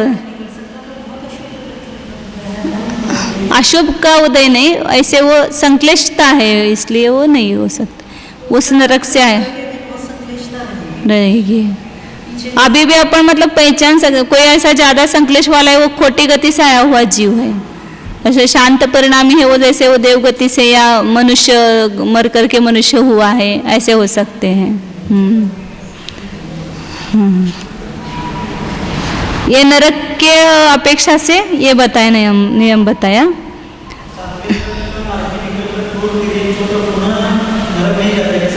सातवें में ही जाना चाहिए ऐसा नियम नहीं है, सातवें में वो 2 बार पैदा हो सकता है क्रम से, बाद में वह किसी भी नरक में पैदा हो सकता है, तीसरे, दूसरे, चौथे ऐसे। फिर आगे बताते हैं, अभी नारकियों की अपेक्षा से बता रहे हैं। तत्तन अविरद सम्मो निस्सामणुवधुगमुच्चयं नियमा बंददिगुण परिवन्ना मरंती मिच्छेव तत्तभवा। तन मतलब 7वें नरक का जो नारकी है वह अविरत समय दृष्टि मतलब असंय समय दृष्टि, या मिस्सा मतलब मिश्र गुणस्थानवर्ती व मनुष्य द्विक और उच्च गोत्र का नियम से बंद करते हैं। मतलब 7वें नरक में पहले दूसरे गुणस्थान में नियम से तिर्यंच द्विक और नीच गोत्र का बंध होगा, और तीसरे और चौथे गुणस्थान में नियम से मनुष्य द्विक और उच्च गोत्र का बंध होता है। और गुण परिवन्ना मरंती मिच्छेव तत्तभवा, और जो सासादन मिश्र असंयत गुणस्थान को प्राप्त हुए जीव यदि मरते हैं तो वो मिथ्या दृष्टि गुणस्थान में जाकर के ही मरेंगे, ऊपर के गुणस्थानों में 7वें नरक में मरण नहीं है, मतलब गुण प्रतिपन्न का मरण नहीं होता है। मतलब गुण परिवन्ना मिच्छेव मरंती मतलब मिथ्यात्व में जाकर ही मरते हैं, ये नियम बताया। तो 7वें नरक से तीसरे चौथे गुणस्थान में नियम से मनुष्य द्विक और उच्च गोत्र का बंध होगा, और वह मरण वहां पर मिथ्यात्व में ही होगा। सासादन में या चौथे गुणस्थान में वहां मरण नहीं है, ये नियम बताया यहाँ पर। अब आगे तिर्यंच के नियम बता रहे, मतलब नारकी मरण करके क्या कौन कौन सी पर्याय में उत्पन्न होते हैं ये बताया। अब तिर्यंच मरण करके कौन कौन सी गति में उत्पन्न होते हैं वो बता रहे हैं। 540 नंबर गाता है। ते उदुगम तेरिच्छे से गा पुण्यवि अलगायतः तिथून नरेवितः सन्निघम्मेय देवदुगे। ते दुगम तेरिच्छे मतलब तेजस का एक और वायु का एक जीव नियम से तिर्यंच गति में ही पैदा होते हैं। शेष एग बाकी के एकेंद्रिय अपुण्यव्य लगा अपर्याप्त और विकलत्रय जीव वह तिथून नरेवी वह तीर्थंकर से रहित मनुष्य में भी पैदा हो सकते हैं। बाकी के एकेंद्रिय जीव तेजस का एक और वायु का एक छोड़ करके सूक्ष्म हो बादर हो पर्याप्त हो अपर्याप्त हो या विकलत्रय जीव भी पर्याप्त अपर्याप्त सभी मनुष्य में भी पैदा हो सकते हैं, केवल तीर्थंकर नहीं हो सकते हैं। तहा असन्य उसी प्रकार असौज्ञ पंचेंद्र तिर्यंच धम्य मतलब पहले पृथ्वी में नरक में या देवदुगे मतलब भुवनत्रिक और व्यंतर इस देवद्वीप में भी पैदा हो सकते हैं। मतलब असौज्ञ पंचेंद्रिय का पहले नरक में और भुवनत्रिक और व्यंतर देवों में गमन होता है। वहां से आकर के असौज्ञ नहीं होते, लेकिन असौज्ञ मरण करके नरक में भी जा सकता है और देव में भी जा सकता है। क्या बताए? भुवनत्रिक में नहीं उत्पन्न होता है, भवनवासी और व्यंतरवासी ये देवद्वीप लेना, केवल ज्योतिष का नहीं होगा, केवल भवन और व्यंतरवासी होगा असौज्ञ जीव। आगे 5 हां तेवढं करू शकते ते हे जे त्याचे सांगितलं ना लेशा त्याच्यामध्ये अन्निवितहासेसे निरये भोगेवि अच्युतन्तेवि मनुवाचन्ति चौगदे पर्यन्तं सिद्धिठाणं च शेषे निरय बाकी के सभी नरकों में मतलब पहले से 7वें नरक तक जा सकते हैं भोगे भी भोग भूमि में भी जा सकते हैं और अच्युतंते भी, अच्युत स्वर्ग तक मतलब 100वें स्वर्ग तक उत्पन्न होते हैं तिर्यंच। लेकिन इतना याद रखना कि 12वें स्वर्ग तक ही मिथ्या दृष्टि तिर्यंच उत्पन्न होंगे, आगे मिथ्या दृष्टि तिर्यंच नहीं पैदा होते हैं।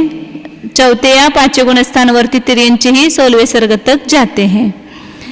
और मनुवा जानती 4 गति पर्यंतम, मनुष्य के लिए 4 गति पर्यंत कहीं पर भी उसको अगम्य स्थानीय नहीं है, सब जगह जा सकता है, पाप के स्थान में, पुण्य के स्थान में और पाप पुण्य से रहित ऐसे सिद्धि ठाणम च, सिद्धि स्थान में भी है। इसलिए बड़ा जंक्शन कहते हैं ना मनुष्य गति को, सबसे बड़ा जंक्शन है कि सब तरफ की गाड़ियां छूटती है इस जंक्शन से।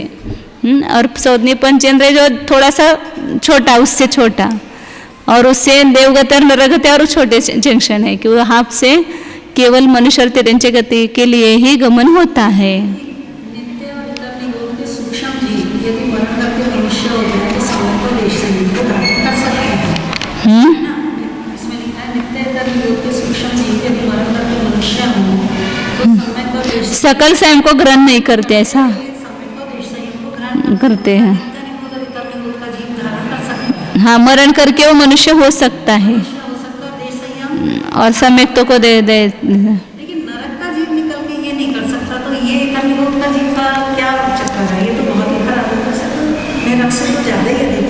खराब हो, लेकिन उसकी योग्यता उतनी है और ये इसकी योग्यता नहीं है नरक से निकला हो। जीव पैदा हुआ है। हाँ, आलू जैसे जीव आलू होता है ना, उसमें से जीव निकल करके देश संयम धारण कर ले और समय कर ले और नरक से निकल के नहीं कर सकता, वो संश्लेष परिणाम है इसलिए नहीं कर सकता है।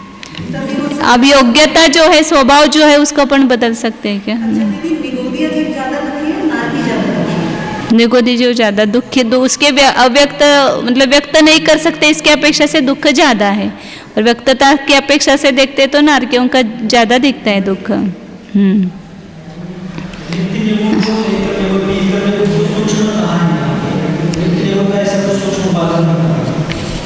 ऊपर क्या गाथा में नित्य चतुर्गति सूक्ष्म निगोद आगत मनुष्य सम्यक्तम देश संयमम ऐसा लिखा है यहाँ।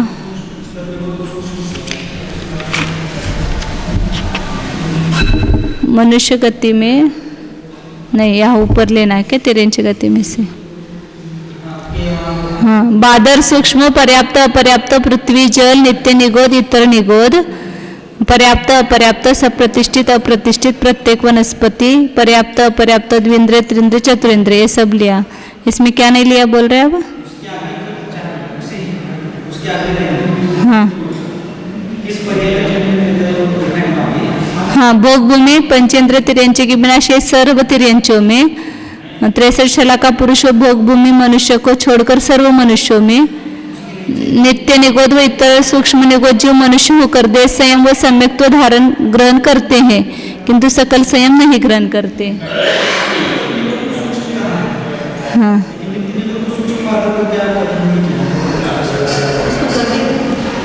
उसमें भी सूक्ष्म बादर दोनों ही प्रकार है ना। नित्य निगोद में भी बादर सूक्ष्म है और इतर निगोद में भी बादर सूक्ष्म है। वहाँ लिया नहीं इसलिए आपको वो शंका हुई। वो तो इधर बादल सूक्ष्म सब आ गया है ना, इधर केवल वो नियम लिखते समय वो सब नहीं लिखा गया, खाली ऐसा वो सूक्ष्म निकाल दो। नित्य निगोद में इतर निगोद जो सामान्य लिखा तो सब आ गए उसमें बादल और सूक्ष्म। हाँ, यहाँ बीच में सूक्ष्म लिखा इसलिए वो प्रश्न खड़ा हुआ है। हाँ, यहाँ पर भी उन्होंने करते समय वैसा ही किया है। इतना विशेष है कि नित्य और चतुर्गति सूक्ष्म निगोद से आकर, इसलिए वहाँ लिखा है। इन्होंने भी ऐसे नियम लिखते समय सूक्ष्म उसके साथ ही जोड़ दिया, लेकिन दोनों को लगाना पड़ेगा। प्लस नित्य और चतुर्गति दोनों सूक्ष्म लेना उसमें। हाँ हाँ, लेकिन वहाँ पर ये विशेष नहीं, बादर निगोद में से आया हो तो वह सकल संयम को धारण कर सकता है, लेकिन सूक्ष्म नित्य निगोद या सूक्ष्म इतर निगोद में से आया हो तो वह सकल संयम को नहीं धारण कर सकता है। हाँ हाँ, बादर वो सूक्ष्म नहीं, इसलिए वो सूक्ष्म के लिए नियम दिया वहाँ पर। नहीं ये लिखा ना कि बादर सूक्ष्म पर्याप्त अपर्याप्त पृथ्वी जल का एक इतर नित्य निगोद और इतर निगोद कहाँ पैदा होते हैं कि भोग भूमि पंचेंद्र तिरंची के बिना सब तिरंचों में, और शला का पुरुष और भोग भूमि मनुष्य को छोड़कर सर्व मनुष्यों में। उसमें विशेष बात ये लिखी कि नित्य निगोद और इतर निगोद सूक्ष्म जो है वह जीव यदि मनुष्य होगा तो वो नियम से देश संयम और सम्यक को ग्रहण, नियम से नहीं मतलब देश संयम और सम्यक तो ग्रहण कर सकता है, लेकिन वो सकल संयम को ग्रहण नहीं कर सकता है और मोक्ष भी नहीं जा सकेगा फिर। लेकिन बादर नित्य निगोद या बादर इतर निगोद से निकला हुआ जीव वो सकल संयम को धारण कर सकता है, ऐसा अर्थ निकलता है उसमें से। अर्थापत्ति बोल दे ना, एक नियम बताए कि दूसरा अर्थापत्ति से प्राप्त होता है।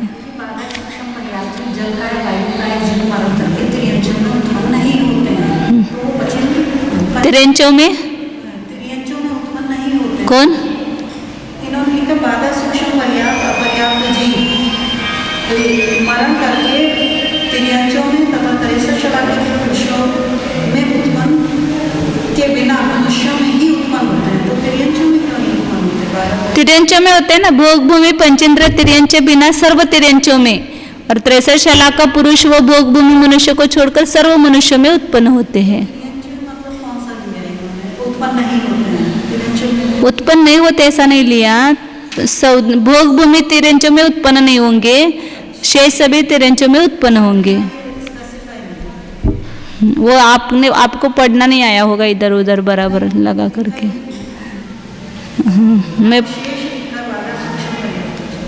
मैं पढ़ के दिखा दूंगी आपको।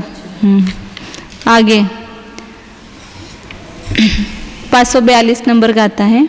आहार गादु देवे देवाणम होदिकम तिर्यनरे पत्तेय पुडवी आऊ बादर पज्जत्तगे गमनम।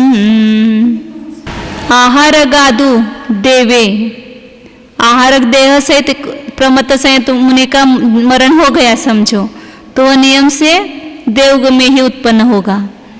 और देवाणम होदिकम तिर्यनरे, देवगतियों के जीवों का नियम से कर्मभूमि तिर्यंच और मनुष्यों में गमन होता है।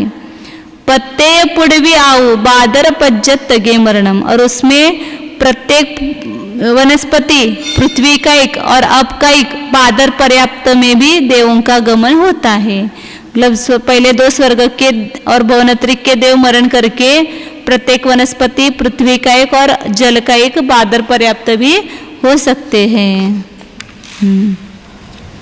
और अब विशेष बताते हैं और एक गाथा लेते हैं। भवनतियाणम एवं तिथुन नरेषु चैव उत्पत्ति ईशानन्ताएगे सदर दुगंता हुसन्नेसु। तो अभी देवों का बताया वो भुवनत्रिक की अपेक्षा से लगाना। भवनतियानम एवं भुवनत्रिकों का देवों का जो बताया वही है। तिथुन नरेषु चैव उत्पत्ति, लेकिन उसमें विशेषता ये है कि भुवनत्रिक देव तीर्थंकर से रहित मनुष्यों में ही उत्पन्न होता है, मतलब तीर्थंकर नहीं हो सकते हैं। और ईशानंता एगे, ईशान स्वर्ग पर्यंत के देव ही एकेंद्रीय होते हैं। और सदर दुगंता हो सन्नीसु, शतार द्वीक तक के जो देव है वे सौदनी पंचेंद्र तिरंचों में पैदा हो सकते हैं। ये नियम बताया यहाँ पर। तो कौन जीव चारों गति में कहाँ से मरण करके कहाँ गमन करता है ये पता चले तो फिर वो कौन कौन सा बंध स्थान उसको हो सकता है ये अपने को पता चलेगा ना। जो जहाँ उत्पन्न ही नहीं होगा वो बंध स्थान उस पर्याय में उसको नहीं होगा। और देव और नारकी जो है वो नियम से यदि सौदनी पंचेंद्र तिरंच और मनुष्यों में पैदा होते हैं तो 23-25 वगैरह का बंध उनको नहीं होगा। इसलिए कौन जीव कहाँ उत्पन्न होता है ये बताया है यहाँ बीच में। अब आगे वो नरकादिक गतियों में मार्गणाओं की अपेक्षा से सब नाम कर्म के बंध स्थान बताएंगे। कौन सी मार्गणा में कौन से गुण स्थान में कितने कितने बंध स्थान हैं। इसलिए इतना पक्का करके आओ कल 23-25 उसके प्रकार याद करना थोड़ा, तो आगे सब समझ में आएगा मार्गणाओं में। और कौन जीव कहाँ पैदा होता है इतना मालूम हो गया तो मार्गणाओं में अपन बंध स्थान लगा सकते हैं।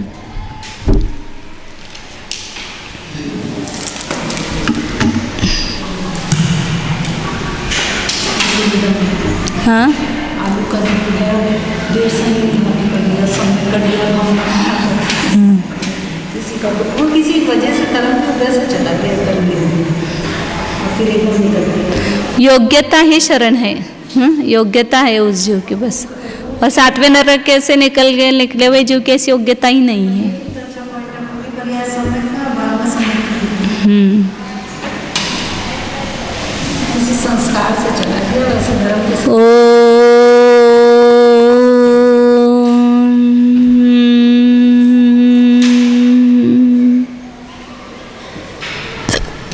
जानिए, अपने को जानिए।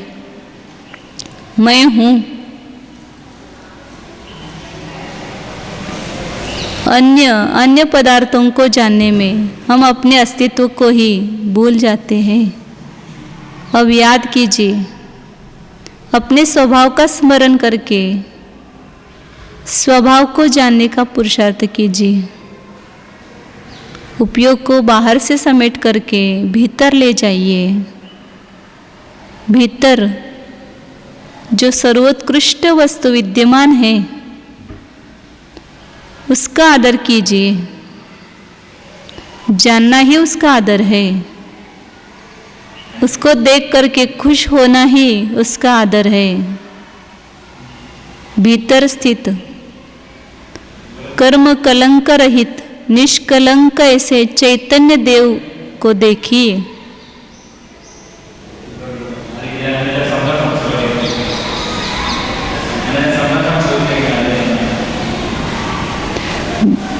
भेद ज्ञान मुदेति निर्मलमिदं मोदत्वमध्यासिता। आचार्य कह रहे हैं कि ये भव्य जीव इस भेद ज्ञान को प्राप्त हो करके आनंदित हो जाइए। अपनी बुद्धि के द्वारा दो भिन्न वस्तुओं में भेद कीजिए। मैं अलग हूँ। शरीर आदि संपूर्ण परपदार्थ मुझसे अत्यंत भिन्न है। मैं यह चैतन्य देव संपूर्ण विश्व से अलग स्थित हूँ। ज्ञाता दृष्टा हूँ, न्यायक हूँ। संपूर्ण विश्व मेरे ज्ञान का ज्ञेय है, मेरा नहीं है।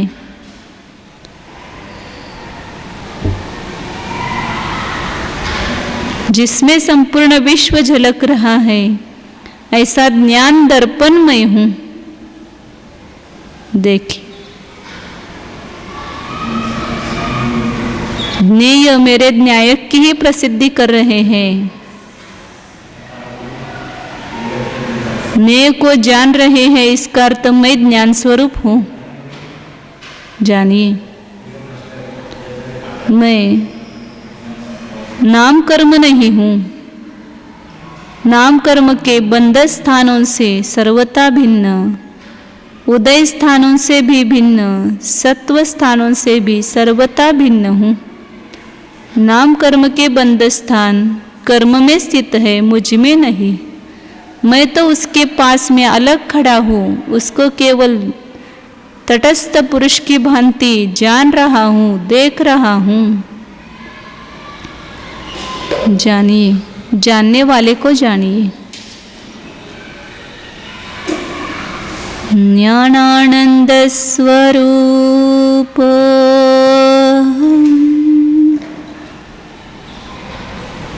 सहज ज्ञान स्वरूप स्वयं सिद्ध ज्ञान स्वरूप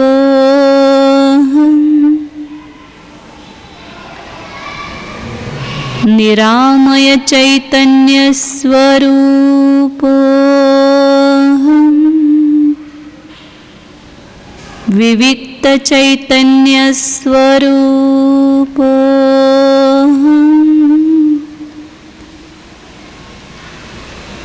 चैतन्य चिंतामणि स्वरूप